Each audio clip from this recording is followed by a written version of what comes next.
نہیں سکتے، کانٹے گر رہے ہیں اس کے، ایسا درخت بھی ہو سکتا ہے؟ تو بلا تشبیہ اور بلا مثال جب ان الذین قالوا ربنا اللہ، جب بندہ مؤمن نے کہا ہاں میرا رب اللہ، اللہ پر ایمان لے آئے، اللہ کی ذات کا اقرار کر لیا، اس اقرار کے بعد اس ایمان کا جو درخت ہماری زندگی کے اندر پیدا ہوا، اگا، درخت جو اگتا ہے، اس درخت کے اوپر نہ عبادت کا پھل لگے، نہ حسن اخلاق کی خوشبو آئے، نہ عبادت و بندگی کی زینت ہو، تو پھر وہ درخت جس پر نہ پتے ہیں، نہ پھل ہیں، نہ پھول ہیں، نہ اس سے سایہ ملے، نہ کچھ ملے، الٹا وہ کانٹے پھینکتا ہے۔ وہ کانٹے کیا ہیں؟ ہماری بد اخلاقی ہے، ہماری بد اعمالی ہے، ہمارے فسق و فجور ہیں، ہماری زندگی میں گناہ ہیں۔ تو پھر یہ جو درخت ہے، ایسے درخت کو تو دنیا میں کوئی برقرار نہیں رکھتا۔ وہ کہتے ہیں اسے کاٹ دو، یہ سوکھ گیا، یہ خشک ہو گیا، یہ بے فائدہ ہو گیا، اس پر نہ پھل ہے، نہ پھول ہے، نہ سایہ ہے، اس کا فائدہ کیا ہے میرے گھر کے صحن میں یہ درخت کھڑا رہے؟ تو بلا تشبیہ اور بلا مثال جب ہم ایمان لائے، جب ہم نے اللہ کی ذات پر اپنے ایمان کا اقرار کیا ہے، تو پھر لازم ہے کہ ہماری زندگی کے اندر عبادت اور بندگی ہونی چاہیے۔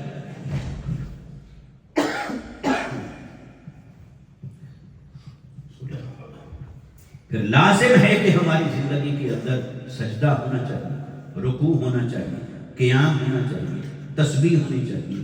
وَسَبِّحُوهُ بُكْرَةً وَأَصِيلًا، یہ آپ کے سامنے لکھا ہو۔ تو کیا ہے کہ صبح ہو یا شام ہو، ہر وقت اللہ کی تسبیح کرتے رہتے ہیں۔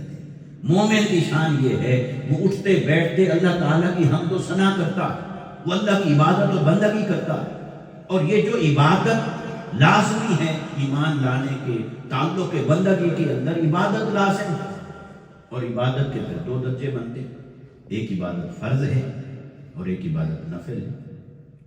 تو اگر کوئی فرض کو پورا نہیں کرتا تو نفل کو بھی پورا کرنا کوئی معنی نہیں رکھتا۔ تو لہٰذا فرض عبادت میں نماز بھی ہے، رزق حلال بھی ہے، سچ بولنا بھی ہے، دیانت بھی ہے، کردار بھی ہے، حرام سے بچنا بھی ہے، ہر منع کی ہوئی شے سے اپنے آپ کو بچانا، یہ لازم ہے۔ یہ عبادت کا وہ درجہ ہے جو ہمارے اوپر فرض ہے۔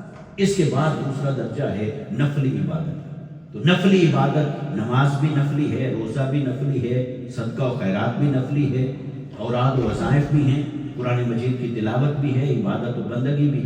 تو بس بات کو اس نقطے کے اوپر ختم کر رہا کہ جب قرآن مجید نے ہمیں یہ فرما دیا کہ ان الذین قالوا ربنا اللہ ثم استقاموا، کہ جب کوئی کہتا ہے، اقرار کرتا ہے کہ میں اللہ پر ایمان لایا، تو وہ مومن ہو جاتا ہے، مگر اس کے بعد اللہ سے اپنا تعلق بنانے اور اسے اسٹیبلش کرنے کے، اسے ڈیولپ کرنے کے پھر کچھ تقاضے ہیں۔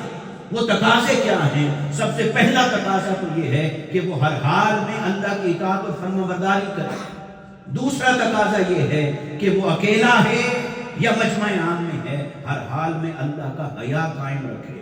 اور تیسرا اہم تقاضا یہ ہے کہ وہ اپنی زندگی کے اندر عبادت اور بندگی کو لے کر آئے، اسے سجدوں کی لذت نصیب ہونی چاہیے۔ اور اللہ تعالیٰ نے انسان کی بندگی کو پنپنے کے لیے جو موسم ہوتا ہے نا، جیسے آپ کہتے ہیں نا بھی یہ فلاں پودے اگانے کا موسم آ گیا ہے، یہ فلاں فصل اگانے کا موسم ہے۔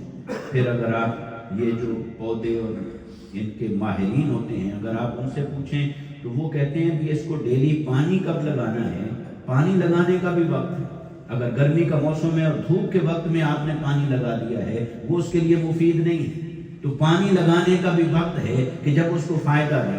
تو یہ جو ہم ایمان لائے، اللہ نے عبادت اور بندگی کے لیے بھی ایک موزوں ترین وقت رکھا ہے ہمارے لیے دوستو، اور وہ وقت دن نہیں ہے، وہ وقت رات ہے۔ دن بنایا ہے اس نے تاکہ ہم بھرپور زندگی گزاریں، اور جہاں جائیں، کھائیں پیئیں، لین دین تجارت ہو، وہاں اللہ کی اطاعت و فرما برداری کو قائم رکھیں۔ یہ درست ہے، یہ درست نہیں، یہ حق ہے، یہ حق نہیں، یہ جائز ہے، یہ جائز نہیں، یہ اللہ کی اجازت ہے، یہ اجازت نہیں۔ اس کو ہم نے قائم رکھا، دن گزر گیا، پر جب رات آتی ہے تو وہ فرماتا ہے اے بندے، یہ دن میں نے بنایا تھا تیرے لیے، رات میں نے بنائی ہے اپنے لیے۔ اب رات کی خلوت کے اندر آ جا، جب تیرے آس پاس اب نہ کوئی شور ہے نہ کوئی مصروفیت ہے، اب آ، اب مجھ سے کلام کرنا چاہے تو میں تیری سنتا ہوں، تجھے جواب دیتا ہوں، تو مانگنا چاہے میری عطا حاضر ہے، تو طلب کرنا چاہے میری عطا حاضر ہے، تو مجھ سے بات کرنا چاہے میری رحمت اور میری توجہ رحمت تجھے حاصل ہے۔ اللہ تبارک و تعالی ہمارے ہاتھ پر لطف و کرم فرمائے۔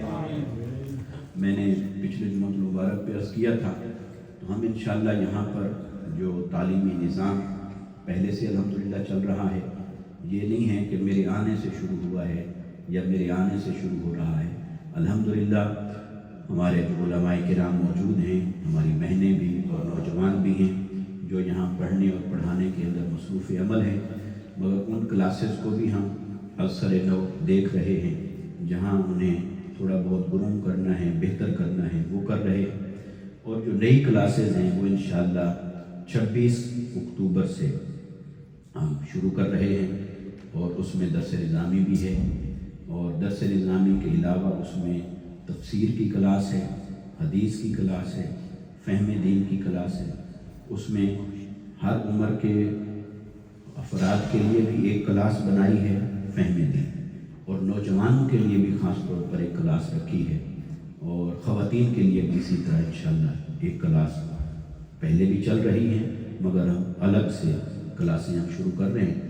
تو اس کا عن قریب یہ پوسٹر آپ کو پہنچ جائے گا، اس کے اوپر لنک دیا ہوگا، جو حضرات اس میں دلچسپی رکھتے ہیں وہ اپنے اس میں ایڈمیشن وغیرہ انرول کریں گے۔ تو انشاءاللہ 26 اکتوبر کو ہم اس کا جو سب سے پہلا آغاز کریں گے وہ اورینٹیشن ہوگی۔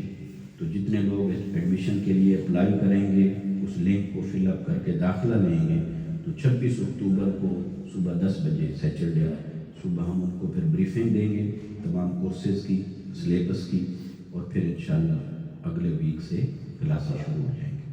تو آپ تمام احباب سے گزارش ہے کہ آپ خود اپنے لیے، اپنے بچوں کے لیے، نوجوان خاص طور پر، اور اس مسجد کو دیکھیں، نماز پڑھنے کے لیے رکھنا ہے تو وہ تو ہو رہی ہے، جمعہ پڑھنے کے لیے رکھنا ہے تو وہ تو ہوتا رہے گا، عیدیں بھی ہوتی رہیں گی، وہ آپ یہاں پڑھیں یا باہر کہیں سڑک پہ پڑھ لیں تب بھی ہو جاتا ہے۔ نہ جمعہ کے لیے مسجد شرط ہے، نہ عید کے لیے شرط ہے، نہ نماز کی جماعت کے لیے شرط ہے، کہیں بھی آپ کر سکتے ہیں۔ مسجد اللہ کا گھر ہے، اسے صرف نماز کی جگہ نہ سمجھیں، بلکہ اسے تعلیم اور تربیت کا مرکز سمجھیں، اپنے لیے اور اپنے بچوں کے لیے۔